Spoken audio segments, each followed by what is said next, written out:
back to Angulo dito sa TV5.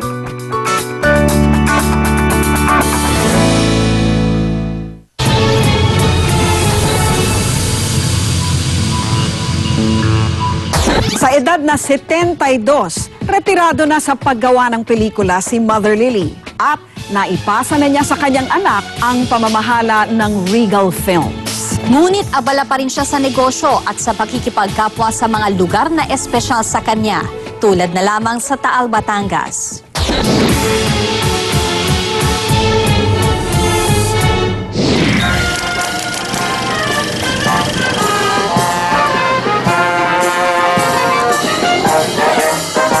Madaling araw pa lang, abalang-abala na mga taga-Taal, Batangas para sa pagbubukas ng unang araw ng taunang El Pasubat Festival.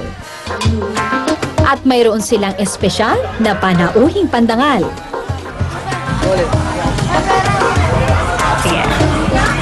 Tatlong araw na ipinagdiriwang ang El Pasubat Festival. Dito tampok ang mga natatanging produkto ng Taal, Batangas. At isa sa mga inimbitahang panauhin, walang iba kundi ang adopted mother ng bayan, walang iba kundi si Mother Lily. Alas 7 ng umaga, magsasama-sama tayo para sa El Pasubat Taal Musal. Mother Lily, bumati ka muna sa mga taga-Taal ngayong umaga nito. Good morning po sa inyong lahat. And, you know, I'm also a Taalin.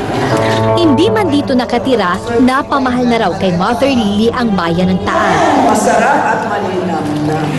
Taal is very memorable to me. When I was young, at age 8, my father used to bring me already to go to mass.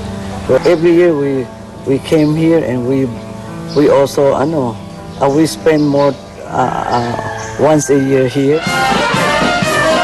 Halos mag-aalas 10 na ng umaga nang formal na binuksan ni Mother Lily ang El Pasubat Festival. Kahit wala pang masyadong tulog mula sa maagang pagbiyahe, masigla pa rin siyang nakibahagi sa pagdiriwang.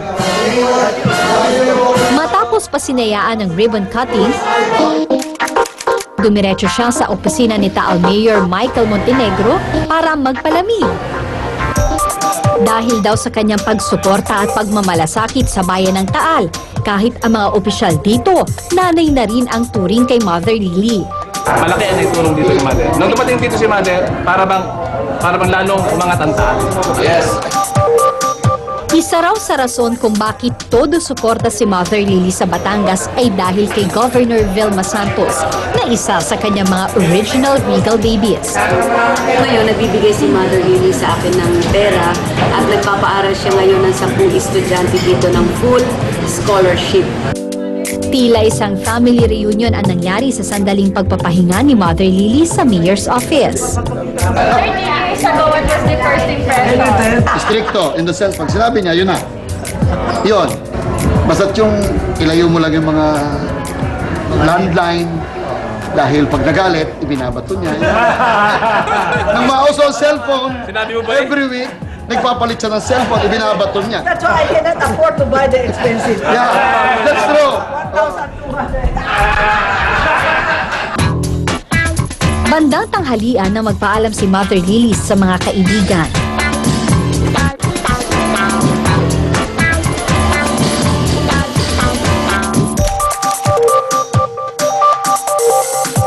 Pinaunlakan kami ni Mother Lily na bisitahin ang kanyang resort na 10 minuto lang ang biyahe mula sa bayan. Parang baby rin daw kung ituring ni Mother Lily ang kanyang mga negosyo. Napaka-hands-on niya sa lahat ng bagay. From curtains to sa lahat ng furnitures na dinadala niya dito. Si Mother talaga yung personal na bumibili niyan para sa resort. Bukod sa Regal Films at ang kanyang resort sa Batangas, nasa Timog Avenue sa Quezon City naman ang kanyang hotel, ang Imperial Palace Suites. I go on other businesses just to prepare for my retirement.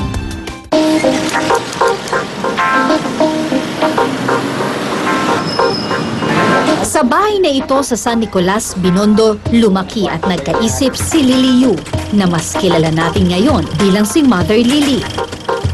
Bunso sa 12 anak ni na Domingo Yuchu at Profetiza Buban.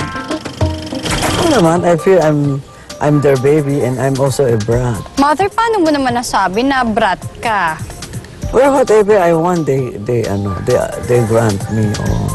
Siyempre, pag being youngest, it's spoiled. Right? Ayon sa kapatid niyang si Esther, bata pa lang daw si Mother Lily, pelikula na raw ang nasa puso at isip niya.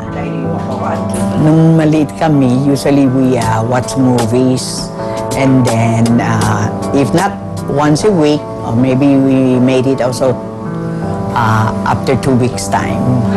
Linggo raw ang takdang araw nila ng panonood ng sine noon sa Majestic Theater sa Santa Cruz. Kasama nila ang mga mas nakatatanda nilang pinsang babae. Talagang at age 8, I already cut classes just to watch movies. And well, of course, it's also my dream na how I wish I could be a star. But hindi naman. When I look at the mirror, I said, hindi obra yan. Nabahala raw ang kanyang magulang sa sobrang hilig ni Mother Lily sa mga pelikula. Pero di nila napigilan ang dalagita. Kwento ni Mother Lily, noong 12 taong gulang pa lamang siya, nakakapanood siya ng hanggang 3 pelikula sa isang araw. Ano yung maituturing mo na talagang ikinagalit ng parents mo sa'yo? I did not have good grades. Dahil hindi po kayo nag-aaral? Hindi naman. It's always nakaka-distract ako sa movie world. Kaya naman noon nag-high school si Mother Lily, pinadala siya ng kanyang mga magulang sa St. Scholastica's College sa Maynila, dating boarding school na eksklusibo lamang sa mga babae. Nang tumuntong sa kolehiyo, pumasok si Mother Lily sa University of the East. Ngunit nais daw ng ama na mag-aral siya sa isang pribadong kolehiyo na hindi co-ed kaya lumipat siya sa Maryknoll College at kumuha ng kursong BS Elementary Education noong 1959. Ngunit nahinto siya sa pag-aaral taong 1961, matapos lamang ang 3 semestre. Meron kayong pagsisisi na hindi ko tinapos tong pag-aaral ko? No. Bakit po? Well, I just, it's really something where I didn't finish my college. It's because I got married, that's the way. But I survived in my own little way now. I strive hard and work hard. Paano naman po ninyo nakilala itong maswerteng lalaking to? Swerte ba? Well, I'm very lucky to have him. Isa sa sikat na basketballista ng San Beda College noon si Leonardo Remy Monteverde.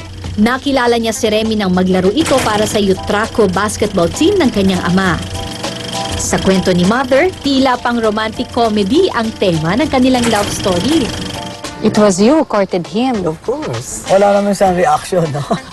Pasalamat siya, no? I courted him. Meron siyang mga sinasabi na binato daw niya ng chewing gum para mapansin siya. Those were days talaga. It was not funny. It was just something na where you want to be, attractive. 3 taon din naging magkasintahan sina Mother Lily at Remy bago sila nagpakasal noong April 16, 1961 sa Lourdes Church, Quezon City.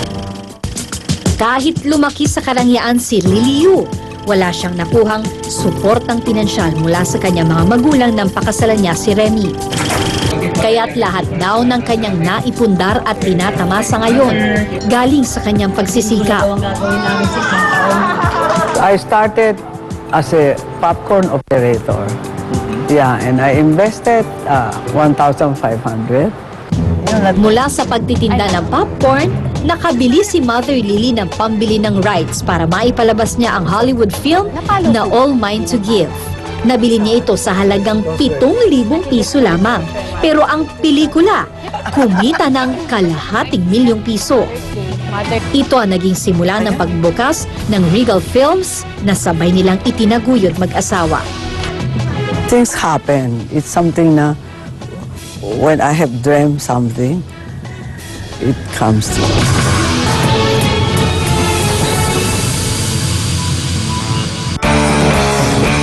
Don't go away, magbabalik ang Anggulo dito sa TV5.